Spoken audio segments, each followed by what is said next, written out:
حضرت سیدنا ابو عمرو بن علوان علیہ رحمۃ اللہ المنان فرماتے ہیں، ایک مرتبہ میں کسی کام سے رحبہ کے بازار میں گیا، دیکھا کہ کچھ لوگ جنازہ اٹھائے جا رہے ہیں۔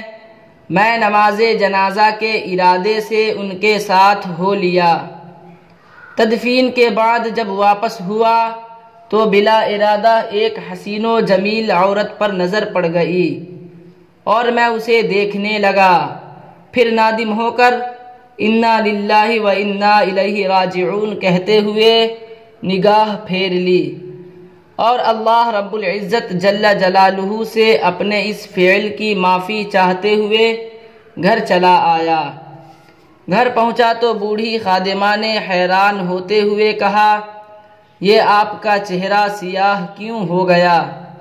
میں نے گھبرا کر آئینہ دیکھا تو واقعی میرا چہرہ سیاہ ہو چکا تھا۔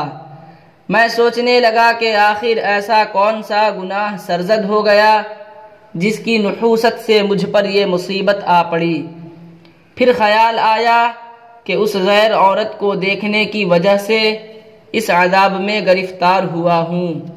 چنانچہ میں 40 روز تک اللہ عز و جل سے معافی مانگتا رہا۔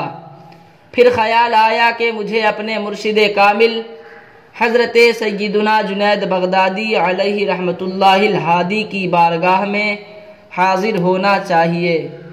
چنانچہ میں عروس البلاد بغداد شریف کی جانب چل دیا۔ جب مرشد کامل کے آستانہ عالیہ پر پہنچ کر دروازہ کھٹکھٹایا تو شیخ کامل حضرت سیدنا جنید بغدادی علیہ رحمۃ اللہ الہادی کی آواز سنائی دی، اے ابو عمرو اندر آ جاؤ، تم نے رحبہ میں گناہ کیا اور ہم یہاں بغداد میں تمہارے لیے استغفار کر رہے ہیں۔